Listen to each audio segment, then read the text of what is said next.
Hello everyone. देखिए, usually हम लोग ये समझते हैं कि क्लाइमेट चेंज की प्रॉब्लम को एड्रेस करने का the most effective way is actually to plant more trees.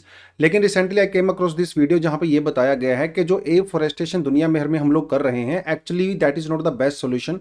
या फिर जिस तरीके से हम लोग एफॉरेस्टेशन कर रहे हैं वो पॉलिसी हमारी ठीक नहीं है। तो मुझे लगता है जनरल पर्सपेक्टिव से भी और यूपीएससी पर्सपेक्टिव से भी ये जो पॉइंट ऑफ व्यू है वो जानना हमारे लिए काफ़ी ज़्यादा ज़रूरी है।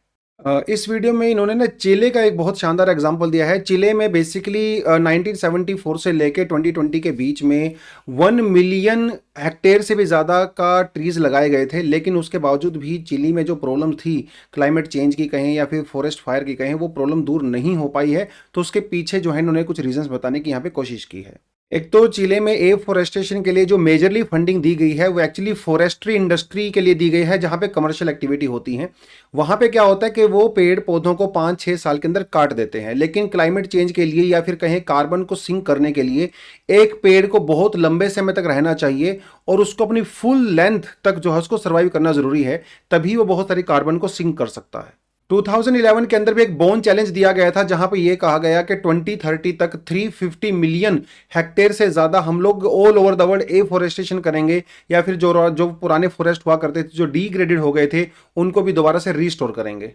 इवन दुनिया की बहुत सारी ऐसी कंपनी जो ऑयल एक्सट्रैक्ट करती हैं, उन्होंने भी प्रोमिस किया था कि हम लोग ऑल ओवर द वर्ल्ड बहुत सारे लार्ज स्केल एरिया में एफॉरेस्टेशन करेंगे, ताकि उनके द्वारा जो CO2 रिलीज की गई एटमॉस्फेयर में उसे कार्बन सिंक के तौर पे हम लोग दोबारा से जमीन के अंदर लेके आ सकें।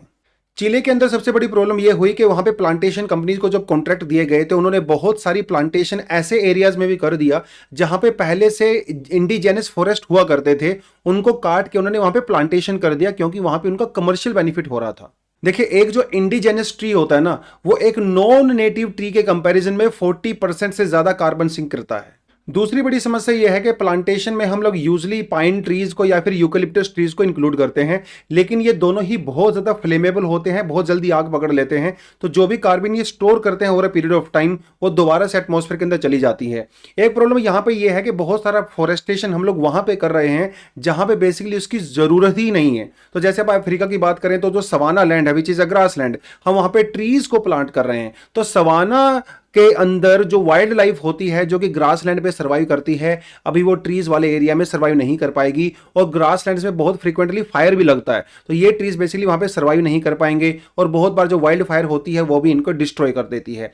सवाना के जो ग्रास लैंड होती है, बेसिकली वो कार्बन को स्टोर तो करते हैं, लेकिन सरफेस के नीचे करते हैं। तो जैसे कोई वाइल्ड फायर हो गया या किसी जानवर ने उनको कंज्यूम कर लिया, खा लिया, उसके बावजूद भी वो कार्बन ग्राउंड के नीचे काफी लंबे समय तक स्टोर रहती है। तो यहाँ पे बेसिकली सॉल्यूशन के तौर पे आप लोग क्या कर सकते हैं? देखिए, सबसे बड़ी बात तो यह है कि जो इंडिजेनस जो फॉरेस्ट होते हैं, जो ट्रीज होते हैं, उनको कंजर्व किया जाना बहुत ज्यादा जरूरी है।